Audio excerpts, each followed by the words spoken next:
Hello guys, welcome back to my channel. आज जो है हम नेक्स्ट टॉपिक आगे का करने जा रहे हैं। टॉपिक क्या, जो मैंने 10th तक आपको पॉइंट्स करा दिए थे, उसके बाद मेरे 11 से रह गए थे, तो आज मैं आपको वो कराने जा रही हूँ। तो 11th पॉइंट है, चैप्टर जो है वो हमारा चल रहा है अकाउंटिंग फॉर ओवरहेड्स वाला। ठीक है, सो 11th पॉइंट है रॉयल्टीज़ एंड पेटेंट फीस। जो रॉयल्टीज़ है वो पे की जाती है कि अगर आपने किसी भी तरह का पेटेंट प्रोसेस ले रखा है, यानी पेटेंट राइट ले रखा है, और अगर कोई भी पर्सन उसको यूज़ करना चाहता है, ठीक है, अपने मैन्युफैक्चरिंग प्रोसेस के अंदर, तो वो जो है आपका रॉयल्टी पे करेगा। और इस रॉयल्टी फ़ीस को हम क्या मान लेते हैं, ओवरहेड्स का नाम दे देते हैं। और ये जो है मेनली सेलिंग ओवरहेड्स होते हैं। ठीक है, और इनको जो है एज अ ओवरहेड चार्ज किया जाता है। फिर जब इनको एज अ ओवरहेड चार्ज किया जाएगा तो उसको हम क्या करते हैं, अपोर्शन करते हैं। ठीक है, फिर है research and experimental expense. An expense incurred on the above to serve the general purpose of production. यहाँ पर जो है अगर किसी भी तरह का यहाँ पर एक्सपेंस जो है इनकर्ड किया जा रहा है कि जनरल पर्पस है प्रोडक्शन का, प्रोडक्शन से रिलेटेड है, कोई जनरल पर्पस से रिलेटेड है मेनली, ठीक है, सेलिंग और डिस्ट्रीब्यूशन से रिलेटेड है, इनको हम ओवरहेड की तरह चार्ज करते हैं।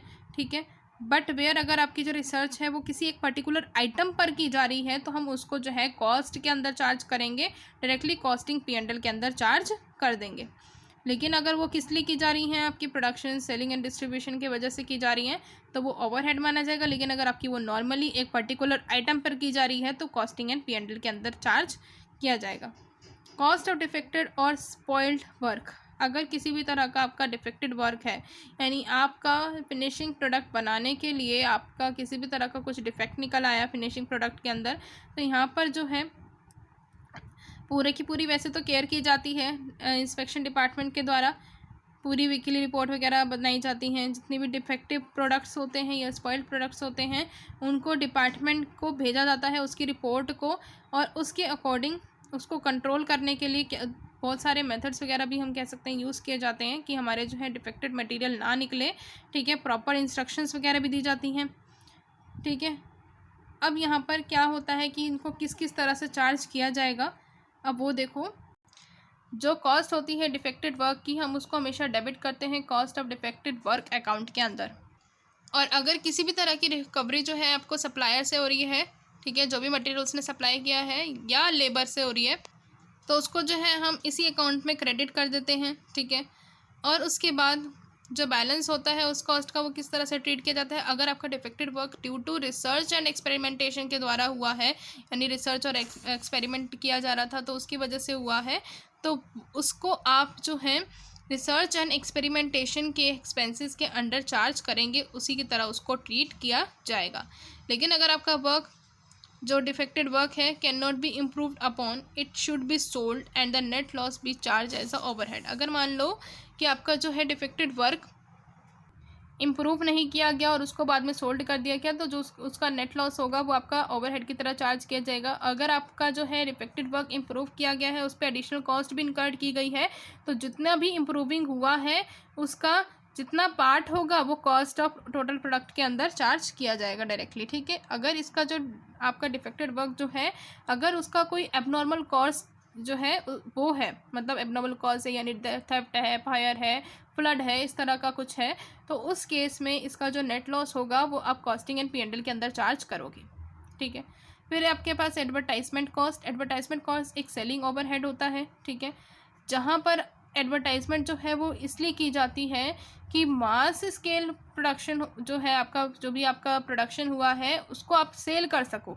ठीक है, ये जो है बहुत ज़्यादा हैवी कॉस्ट को इनकर्ड कराती है। इसके जो एक्सपेंडिचर होते हैं वो डिफर्ड रेवेन्यू एक्सपेंडिचर के अंदर किए जाते हैं, यानी वहाँ पर उसको इस तरह से ट्रीट किया जाता है as a deferred revenue expenditure, क्योंकि इसके जो बेनिफिट्स हैं वो आपको 3 से 5 साल तक आराम से मिल जाते हैं। उसके बाद बैड डेब्ट्स भी आपके सेलिंग ओवरहेड्स होते हैं, और इनको जो है अगर ओवरहेड्स हैं तो हम इनको नॉर्मली अपोर्शन वगैरह करेंगे। लेकिन अगर एबनॉर्मल बैड डेब्ट्स हैं तो उस केस में P&L अकाउंट के अंदर, यानी कॉस्टिंग P&L के अंदर चार्ज किए जाएंगे। अब carriage outward and carriage on returns. अगर कैरेज आउटवर्ड परचेजर के द्वारा बॉर्न किया जा रहा है तो इसको जो है आप डिस्ट्रीब्यूशन ओवरहेड की तरह चार्ज करोगे। लेकिन अगर कैरेज ऑन इनवर्ड जो है आपका रिटर्न जो है is decided by analysing into the cause of return if the goods are returned due to faulty manufacture, यानी किसी गलत मैन्युफैक्चर की वजह से, यानी आपने जो गुड्स सेल कर दी थी वो अगर वापस आ रही हैं आपके पास, वो इसलिए आ रही हैं क्योंकि वो गुड्स जो है फॉल्टी थी, गलत गुड्स सेल हो गई थी, डिफेक्टेड सेल हो गई थी, तो उसको हम फैक्ट्री ओवरहेड के अंदर इंक्लूड करेंगे। If return is due to faulty packing, अगर पैकिंग से रिलेटेड है यानी पैकिंग सही नहीं है तो हम उसको डिस्ट्रीब्यूशन ओवरहेड के अंदर चार्ज करेंगे, क्योंकि पैकिंग जो है वो डिस्ट्रीब्यूशन एक्सपेंस के अंदर आता है। ठीक है, अगर वो गुड्स जो है सेंड कर दी गई हैं कस्टमर को on sale return basis, sale और रिटर्न बेसिस, तो कैरेज ऑन रिटर्न्स जो है आपका सेलिंग ओवरहेड के अंदर आएगा, कि आपने उसको सेल करा और आपने कहा कि आप हाँ इसको वापस कर सकते हैं। जैसे कई शॉपकीपर्स जो होते हैं वो वापस ले लेते हैं सामान, तो अगर इस तरह का है तो आपका वो सेलिंग ओवरहेड्स के अंदर इंक्लूड होगा। 3 बातें हैं कि अगर आपका फॉल्ट रहा मैन्युफैक्चर में और इस वजह से गुड्स रिटर्न हुई हैं तो वो फैक्ट्री ओवरहेड के अंदर आएगा। अगर आपकी पैकिंग फॉल्टी है, आपकी पैकिंग सही नहीं है, कहीं से फट रही है या कोई मिस्टेक है पैकिंग में, लेबलिंग में कहीं मिस्टेक है, तो वो सारी की सारी डिस्ट्रीब्यूशन ओवरहेड में आएंगी। बाकी अगर कस्टमर को आपने सेल किया है और रिटर्न बेसिस पर सेल किया है तो उस केस में जितना भी एक्सपेंस इनकर्ड हुआ है उसके ऊपर वो सेलिंग ओवरहेड के अंदर आएगा। फिर नेक्स्ट है आफ्टर सेल सर्विस कॉस्ट। अब आफ्टर सेल सर्विस कॉस्ट यानी अगर किसी भी तरह की कॉस्ट इंक्लूड हुई है कि आपने सर्विस स्टाफ को सैलरी दी है, कॉस्ट ऑफ रिपेयर या रेक्टिफिकेशन है, ये सारी की सारी प्रोडक्शन ओवरहेड के अंदर चार्ज की जाएंगी। लेकिन सम केसेस में इसको जो है सेलिंग ओवरहेड की तरह या डिस्ट्रीब्यूशन ओवरहेड की तरह चार्ज किया जाता है on the basis of sales के बेसिस पर। ठीक है, कई बार प्रोडक्शन डिपार्टमेंट यानी प्रोडक्शन ओवरहेड के अंदर चार्ज किया जाएगा, कई बार सेलिंग ओवरहेड के अंदर चार्ज किया जाएगा। लेबर वेलफेयर एक्सपेंसेस जो है प्रोडक्शन ओवरहेड से रिलेटेड होते हैं, उसका पार्ट होते हैं, तो इनको जो है प्रोडक्शन ओवरहेड में चार्ज किया जाएगा और ये जो है पोर्शन किए जाएंगे on the basis of number of employees. Bonus and gratuity, bonus जो है हर अमाउंट ऑफ प्रॉफिट जितना भी अर्न हुआ होगा उसके ऊपर ये बेस्ड है कि कितना वेरी कर जाता है, किस तरह का अमाउंट होगा, लेकिन जो मिनिमम बोनस होता है वो आपको मिलता है 8.33% पे किया जाता है under the payment of bonus act 1965। ठीक है, इस बोनस के अंदर आपकी डायरेक्ट लेबर कॉस्ट इंक्लूड होती है। ठीक है, सो ये जो है आपका ओवरहेड कॉस्ट है और ये जो ओवरहेड कॉस्ट है इसको बाद में क्या करते हैं, अपोर्शन करते हैं। ठीक है, उसके बाद है स्टोर्स ओवरहेड। ये जो these refer to such indirect cost, इनको हम उन इनडायरेक्ट कॉस्ट से रेफर करते हैं जो कि आपके डायरेक्टली एट्रीब्यूट नहीं की जा सकती किसी भी पर्टिकुलर कॉस्ट यूनिट पर। ठीक है, इसका मतलब ये ओवरहेड है तो नॉर्मल सी बात है कि ये जो स्टोर ओवरहेड होते हैं इसके अंदर आपका मटेरियल कॉस्ट एक्सक्लूड होता है। ठीक है, सिर्फ स्टोर से रिलेटेड जो भी खर्चा होगा वो आएगा, लेकिन मटेरियल कॉस्ट को इसमें एक्सक्लूड कर दिया जाता है। अब स्टोर से रिलेटेड खर्चे कब होंगे, इसके फंक्शन दे रखे हैं कि आप परचेस कर रहे हैं, स्टोरेज या इश्यूज़ वगैरह कर रहे हैं तो वो खर्चे होंगे। मटेरियल परचेस किया, स्टोर किया, उसको इशू किया तो वो प्रोडक्शन डिपार्टमेंट से रिलेटेड है और साथ साथ सर्विस डिपार्टमेंट से रिलेटेड है। इसके मेन एग्जांपल्स हैं आपके rent of store, salaries and wages of store staff, freight, insurance and carriage. Store overhead जो हैं आपके फैक्ट्री ओवरहेड की तरह ट्रीट किए जाते हैं और वेरियस डिपार्टमेंट जो प्रोडक्शन और नॉन प्रोडक्शन डिपार्टमेंट होते हैं उसके अंदर ये जो है अपोर्शन किए जाते हैं। ठीक है, और किस बेसिस पर, नंबर ऑफ स्टोर के बेसिस पर भी किए जा सकते हैं। वैल्यू ऑफ मटेरियल रिक्विकनेस्ड और उसके बाद स्टैंडर्ड प्री डिटरमाइंड रेट। ठीक है, पैकिंग एक्सपेंसेस वो एक्सपेंसेस होते हैं जो पैकिंग से रिलेटेड है, tying, wrapping, boxes, bottles, containers, bags, ये सारी पैकिंग्स हैं आपकी। अगर आपकी प्राइमरी पैकिंग है तो इसमें जो है प्रोडक्ट आपका सेल नहीं हुआ, without the use of packing आप जो है प्रोडक्ट को सेल नहीं कर सकते, डायरेक्ट मटेरियल कॉस्ट के अंदर आएंगी। लाइक पेस्ट की जो है प्राइमरी पैकिंग होती है ना, जो आप टूथपेस्ट जो है ये वो पैकिंग होती है जो कि आपकी एंड तक चलती है। अब आपकी जो पेस्ट है, ठीक है, जब तक वो ख़त्म नहीं हो जाती आप उसकी पैकिंग को जो आप निकालते हैं तो आप उसको अपने पास रखते हो। फिर उसके बाद है अगर किसी भी तरह की ट्रांसपोर्टेशन और डिलीवरी ऑफ प्रोडक्ट हुआ है उसके अंदर एक्सपेंसेस जो है इनकर्ड हुए हैं, पैकिंग से रिलेटेड होते हैं ये एक्सपेंसेस भी, तो इनको हम डिस्ट्रीब्यूशन ओवरहेड के अंदर करेंगे क्योंकि आप ट्रांसपोर्ट को यूज़ कर रहे हो और ट्रांसपोर्ट किस लिए यूज़ किया जाता है, प्रोडक्ट का डिस्ट्रीब्यूट करने के लिए। इफ़ अगर कोई प्रोडक्ट की डेकोरेटिव पैकिंग है कि अट्रैक्ट किया जा सके कंज्यूमर को, तो इसके आप एडवर्टाइजिंग कॉस्ट के अंदर आएंगे और इसको आप सेलिंग ओवरहेड्स के अंदर इंक्लूड करोगे। उसके बाद है हमारे पास इस चैप्टर का last topic cost accounting standard on packing material cost यानी CAS 9। अब ICAVAI ने इशू किया है कॉस्ट अकाउंटिंग स्टैंडर्ड और पैकिंग मटेरियल कॉस्ट, जिसको हम क्या बोलते हैं, CS9 का नाम देते हैं। तो मेन फीचर्स क्या हैं CAS9 के? सबसे पहले यहाँ पर मीनिंग दे रखा है पैकिंग मटेरियल का। मीनिंग क्या है कि मटेरियल जो भी यूज़ किए जाते हैं to hold, identify, describe, store, protect, display, transport, promote, ये सारे के सारे जितने भी फंक्शंस हैं, अगर ये किसी मटेरियल में यूज़ किए जा रहे हैं तो हम उसको क्या बोलेंगे, पैकिंग मटेरियल। ठीक है। उसके बाद है types of packing material packing के कितने टाइप्स हैं। एक होता है हमारे पास प्राइमरी पैकेजिंग, दूसरा होता है हमारे पास secondary packaging material. Primary packaging यानी वो पैकेजिंग जिनको जो है हम कस्टमर को अगर सेल करते हैं तो वो लास्ट तक उसको यूज़ करते हैं। जैसे कि हमने भी पेस्ट का एग्जांपल लिया था। अब पेस्ट जो है आपकी टूथपेस्ट, आप उसको लास्ट तक यूज़ करते हो, लेकिन उसके बाहर का जो गत्ता का कवर होता है आप उसको फेंक देते हो। ठीक है।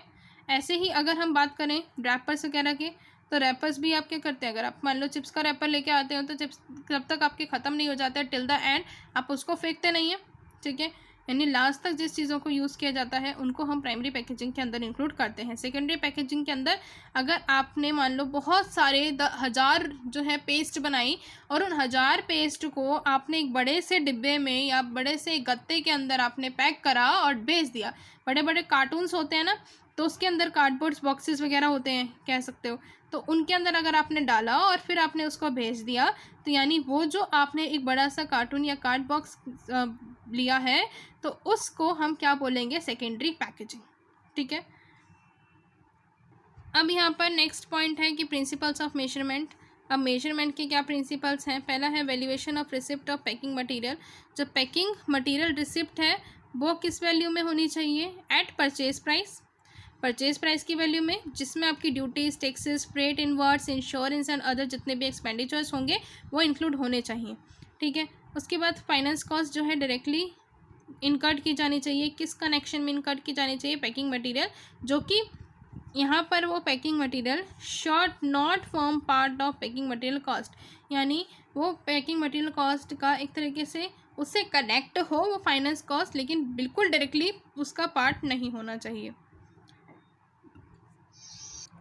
फिर नेक्स्ट पॉइंट है self manufacture packing materials shawl be valued including direct material cost.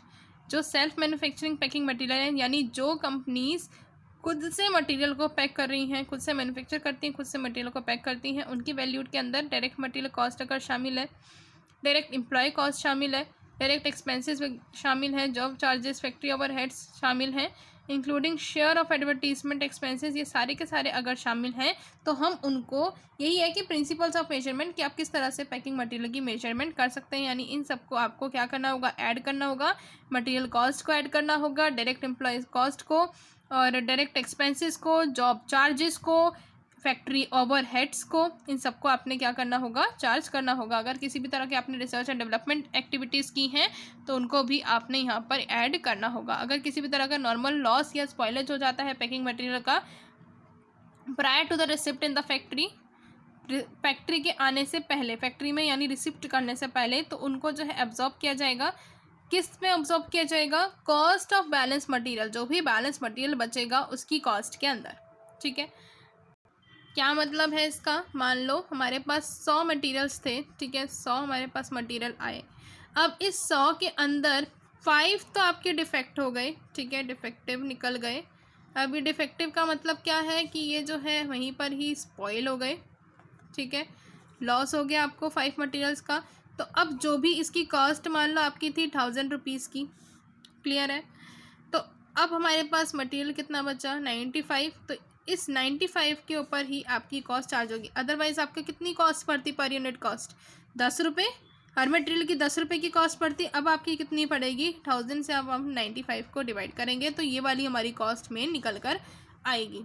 ठीक है, यानी कि जो भी कॉस्ट ऑफ बैलेंस मटेरियल है, बैलेंस मटेरियल 95 था, तो वही आपके उसके ऊपर ही एब्जॉर्ब किया जाएगा, उस कॉस्ट को रिकवर किया जाएगा। The forex components of imported packing material cost shall be converted at the rate on the date of transaction. Any subsequent change in the exchange rate till the payment otherwise shall not be part of packing material cost.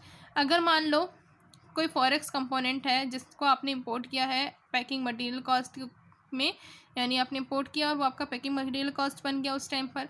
अब आपने उसको convert किया है, किसी transaction के अंदर लिखा है, लेकिन उस टाइम पर रेट जो है बहुत ज़्यादा सब्सिक्वेंट चेंज होता है एक्सचेंज रेट, और उस टाइम पर एक्सचेंज रेट चेंज हो गया तो वो आपकी पैकिंग मटेरियल कॉस्ट का पार्ट नहीं होगा।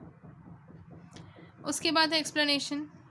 जो डेट ऑफ ट्रांजैक्शन यहाँ पर बात बोली गई है, जहाँ पे गुड्स एंड सर्विसेज रिकॉग्नाइज कैसे की जाएंगी कि अगर एनी डिमर्ज, डिटेंशन चार्जेस और पेनल्टी अगर levied by the transport agency, अगर किसी भी ट्रांसपोर्ट एजेंसी ने कोई पेनल्टी या कोई चार्ज वगैरह लिया है या किसी अदर अथॉरिटी ने, तो वो भी आपकी cost of material, packing material का जो है पार्ट नहीं होगा। कोई सब्सिडी वगैरह मिल रही है तो ये भी आपका, अगर आपकी इससे कॉस्ट रिड्यूस हो रही है with respect to packing material shall be reduce for ascertaining cost, अगर आपकी इससे कॉस्ट रिड्यूस हो रही है तो इसको आप पैकिंग मटेरियल के अंदर माइनस करोगे। ठीक है। फिर है आपके पास principle of valuation of issue of packing material, कि कौन कौन से प्रिंसिपल्स लगाने होंगे अगर आपने अपनी पैकिंग मटेरियल की कॉस्ट को वैल्यू करना है, यानी निकालना है, उसका वैल्यूएशन करना है। तो आपकी यहाँ पर वैल्यूएशन करने के अलग अलग मेथड्स हैं। फर्स्ट इन आउट मेथड यानी FIFO method, last in first out method, LIFO method, weighted average method. तो जो मेथड होता है वैल्यूएशन का वो कंसिस्टेंट बेसिस पर किया जाता है। अगर आपकी पैकेजिंग मटेरियल कॉस्ट में अगर transportation cost, determination of cost, ये सब कुछ इंक्लूड की गई हैं, तो आपका किस तरह से किया जाएगा, आपका एवरेज के बेस पर जो है वैल्यू जो है वो आपकी निकाली जाएगी। Packing material cost shawl not include imputed cost, imputed cost include नहीं करती हैं पैकिंग मटेरियल कॉस्ट। कभी भी इम्प्यूटेड कॉस्ट को हम पैकिंग मटेरियल कॉस्ट के अंदर इंक्लूड नहीं करेंगे। उसके बाद है वेयर अगर आपकी पैकिंग मटेरियल्स जो हैं वो स्टैंडर्ड कॉस्ट के ऊपर अकाउंट की गई हैं और जो भी प्राइस वेरिएंस आई हैं उससे related shall be treated as part of packaging material cost, वो जो है आपकी मटेरियल कॉस्ट, जो आपकी पैकिंग मटेरियल कॉस्ट है उसके अंदर इंक्लूड किया जाएगा। और जो पोर्शन उस वेरिएंस को यूज़ कर रहा है ड्यू टू नॉर्मल सर्कमस्टांसेस, यानी यूजेज हो रहा है उस पोर्शन का ड्यू टू वेरिएंसेस या ड्यू टू नॉर्मल सर्कमस्टांसेस, तो उसको आप पैकिंग मटेरियल कॉस्ट के अंदर इंक्लूड करेंगे। लेकिन अगर कुछ ऐसे ही वेरिएंसेस हैं, कुछ ऐसे चेंजेस हैं यूजेज में जो कि एबनॉर्मल रीज़न की वजह से हुए हैं, तो आप उसको एबनॉर्मल कॉस्ट के अंदर इंक्लूड करेंगे, ना कि पैकिंग मटेरियल कॉस्ट के अंदर। ठीक है। अगर नॉर्मल लॉस है और फ्रॉम द इशू और consumption of packing material, issue या कंजप्शन से रिलेटेड, तो वो आपकी पैकिंग मटेरियल कॉस्ट में इंक्लूड होगा। लेकिन अगर कोई एबनॉर्मल कॉस्ट है तो आपकी वो पैकिंग मटेरियल कॉस्ट के अंदर इंक्लूड नहीं होगा, वो एक्सक्लूड होगा। ठीक है। The credits and recoveries in the nature of normal scrap, अगर नॉर्मल स्क्रैप के नेचर का है अगर आपकी कोई रिकवरी या क्रेडिट, तो वो आपकी अगर पैकिंग मटेरियल से लाइज हुए हैं तो आप उनको इंक्लूड करोगे पैकिंग मटेरियल कॉस्ट के अंदर। और उस कॉस्ट को आप किस में से डिडक्ट करोगे, टोटल कॉस्ट में से, जो कि टोटल कॉस्ट किसकी है, पैकिंग मटेरियल की, उसमें से जितने भी आपकी रिकवरीज होंगी इनको डिडक्ट करोगे तो आप कहाँ तक पहुँचोगे, net cost of packing material. अब क्या था इसमें कि अगर आपकी जो टोटल कॉस्ट है, आपकी टोटल पैकेजिंग मटेरियल कॉस्ट है, उसमें से अगर हम माइनस करेंगे जो भी आपके एक्सपेंसेस हुए हैं तो हम कहाँ तक पहुँच जाएंगे, net packing material cost per. ठीक है, क्लियर है। अब हमारे पास है असाइनमेंट ऑफ कॉस्ट। अब assignment of packing material cost to cost objects. Packing material जो है आपकी कॉस्ट जो है शुड डायरेक्टली ट्रेस्ड की जानी चाहिए टू कॉस्ट ऑब्जेक्ट। पहले आपको कॉस्ट ऑब्जेक्ट देखना होगा, उसके बाद ही आपकी पैकिंग मटेरियल कॉस्ट उस पर चार्ज होगी। वेयर अगर आपका जो पैकिंग मटेरियल है अगर वो डायरेक्टली ट्रेसेबल नहीं है, यानी अगर आपका कॉस्ट ऑब्जेक्ट अगर ट्रेसेबल है तो आपकी पैकिंग मटेरियल कॉस्ट वहाँ पर चार्ज होगी। लेकिन अगर वो ट्रेसेबल नहीं है देन दिस में be assigned on the basis of quantity consume. तो ये जो है असाइन की जाएगी, यानी उस पैकिंग मटेरियल कॉस्ट के अंदर असाइन की जाएगी जितना क्वांटिटी कंज्यूम है उसके बेसिस पर, या कुछ सिमिलर मेजर्स जो भी आपके टेक्निकल एस्टिमेट्स वगैरह होते हैं उसके हिसाब से उस पर असाइन की जाएगी, यानी लगाई जाएगी। ठीक है। द पैकिंग मटेरियल कॉस्ट, अगर आपकी रीयूजेबल पैकिंग्स की जो है यानी आप दोबारा इनको यूज़ कर सकते हैं, तो इनकी जो कॉस्ट है अगर आपकी असाइन की जा रही है किसी कॉस्ट ऑब्जेक्ट पर, तो वो किस बेसिस पर की जाएगी, on the basis of number of times, कितने टाइम आप उसको यूज़ कर सकते हैं, रीयूज़ कर सकते हैं। Cost of primary packaging material shawl form part of the cost of production, जो भी प्राइमरी पैकेजिंग मटेरियल की कॉस्ट होती है वो आपकी कॉस्ट ऑफ प्रोडक्शन का पार्ट बन जाती है, और सेकेंडरी मटेरियल कॉस्ट जो है आपकी डिस्ट्रीब्यूशन ओवरहेड का पार्ट बन जाती है। ठीक है, उस पर इनको असाइन किया जाता है। फिर है प्रेजेंटेशन, जो पैकिंग मटेरियल है वो आपकी प्राइमरी और सेकेंडरी डिस्ट्रीब्यूशन, यानी आप कह सकते हैं प्राइमरी और सेकेंडरी पैकिंग मटेरियल के अंदर डिस्ट्रीब्यूट की गई हैं, और इनका जो क्लासिफिकेशन है वो किस परचेज के हिसाब से किया गया, यानी कौन कौन इनको परचेज करता है इन पैकिंग मटेरियल को, indigenous, imported and self manufactured, यानी 3 पार्ट्स में इसका परचेज को क्लासीफाई किया गया है। वे अगर सेपरेट कॉस्ट स्टेटमेंट प्रिपेयर की जा रही हैं पैकिंग कॉस्ट की, तो जो कॉस्ट ऑफ पैकिंग मटेरियल जितना भी कंज्यूम किया गया है प्रेजेंटली, किस टाइप का मटेरियल कंज्यूम किया गया है, वो सारा का सारा सेपरेट आप कॉस्ट स्टेटमेंट उसकी बनाएंगे।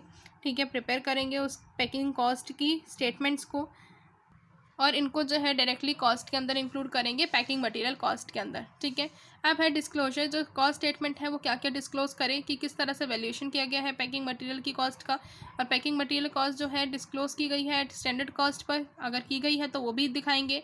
द प्राइस और उसकी यूजेज वेरिएंस को भी शो करेंगे। Cost and price of packing material received, अगर किसी भी तरह की कॉस्ट या प्राइस जो है अगर आपको उस पैकिंग मटेरियल की रिसीव्ड हो रही है सप्लायर से, रिसीव्ड फ्रॉम और सप्लाई टू रिलेटेड पार्टीज, जो भी अगर आपको रिसीव हुई है या आपने सप्लाई की है किसी अनदर पार्टी को, तो वो भी आपने शो करनी है। पैकिंग मटेरियल कॉस्ट जो है अगर फॉरेन एक्सचेंज की वजह से इनकर्ड हुई है वो भी शो करोगे।